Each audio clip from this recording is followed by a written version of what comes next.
Bismillahirrahmanirrahim.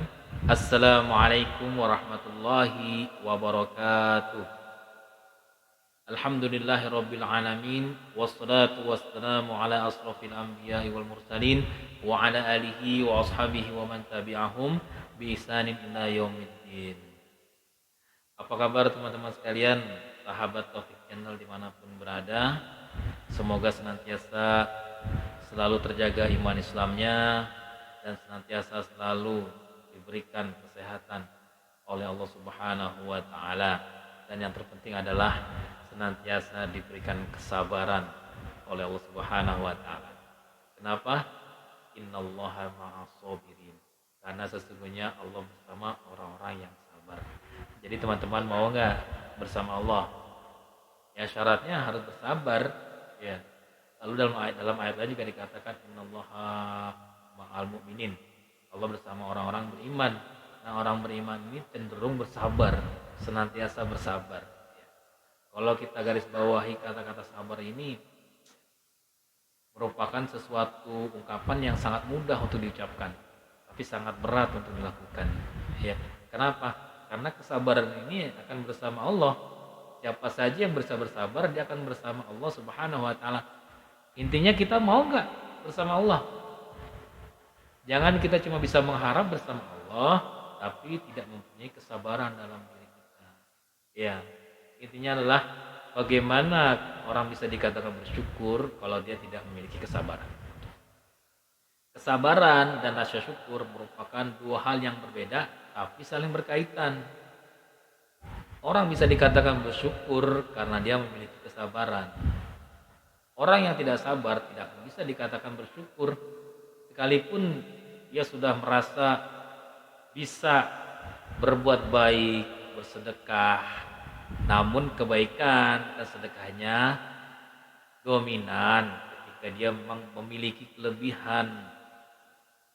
Ketika seseorang bisa melakukan aktivitas kebaikan ketika dalam kondisi dilebihkan sama Allah Subhanahu wa taala, itu sangat normal, sangat bisa untuk bersyukur kepada Allah. Tetapi bisa nggak kita masih bisa mengucapkan rasa syukur ketika memang kesempitan melanda kita, kesulitan menghimpit kita, dalam keadaan sakit, dalam keadaan tua, dalam keadaan miskin gitu. Masih bisa nggak kita bersyukur dengan itu semua? Kenapa mesti bisa bersyukur? Kenapa kita dituntut untuk bersyukur? Karena Rasulullah SAW sendiri mengajarkan kepada kita untuk senantiasa memuji Allah dalam setiap keadaan. Dua ucapan yang diucapkan Rasulullah SAW ketika diberikan kenikmatan dan musibah. Apa itu?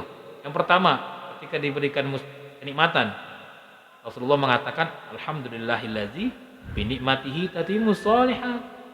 Lalu ketika diberikan kebalikan dari kenikmatan, musibah, apa yang Rasulullah sampaikan? Alhamdulillah ala kulli hal. Jadi dengan ucapan alhamdulillah ini otomatis menutup celah manusia untuk mengeluh. Nah itu, intinya adalah menutup celah manusia untuk mengeluh. Nah, ketika manusia sudah tertutup celahnya mengeluh, maka dia otomatis termasuk orang yang bersyukur. Jadi nggak bisa kita mengklaim diri kita bersyukur saat kelebihan melanda kita, saat kesehatan sedang kita nikmati. Ya, tapi kebalikannya, ketika kita sedang sakit, ketika sedang disempitkan rezekinya sama Allah, hartanya sama Allah, tapi kita mesti bisa bersyukur. Nah, ini yang terpenting, mensyukuri atau menikmati sesuatu yang memang belum nikmat, itu wujud rasa syukur. Bisa nggak kita menikmati sesuatu yang memang belum nikmat? Jadi intinya adalah bagaimana kita menikmati sesuatu yang memang belum nikmat. Gitu. Jadi kalau kita sudah bisa menikmati yang belum nikmat tersebut, maka sudah dipastikan hidup kita tuh nikmat semua isinya. Yakin nggak? Harus yakin. Innallaha thayyibun la yaqbalu illa thayyiban. Allah itu maha baik dan hanya menerima yang baik-baik. Innallaha jamilun yuhibbul jamal. Allah itu maha indah dan hanya menyukai yang indah-indah. Jadi keburukan-keburukan yang kita rasakan itu kebaikan menurut Allah. Kalau menurut kita pasti keburukan karena kita menderita, karena tersiksa, itu kan karena nggak nyaman, karena kekurangan. Menurut kita adalah suatu keburukan, tapi tidak menurut Allah. Ya baik, itulah sedikit dari saya. Yuk mari sama-sama kita mencoba berusaha berjuang karena memang hidup itu berjuang ya, nggak santai-santai. Berjuang untuk apa?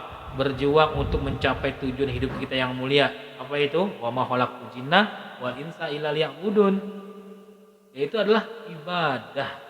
Tujuannya ibadah, perjalanan hidupnya disebut dengan kehidupan, fasilitasnya disebut dengan dunia, dan yang melakukan adalah orang yang hidup. Nah, kapan kita mengenal hidup? Ketika usia kita sudah balik. Dalam ilmu fikih disebut dengan mumayyiz, orang yang sudah mengetahui mana yang benar dan mana yang salah. Gitu. Jadi ketika kita sudah mengetahui mana yang benar dan mana yang salah, kita disebut dengan balik. Mulailah kita melaksanakan atau menjalani aktivitas kehidupan dengan fasilitas-fasilitas yang sudah Allah berikan, dengan tujuan untuk beribadah kepada Allah Subhanahu wa taala. Barakallahu fikum. Wassalamualaikum warahmatullahi wabarakatuh.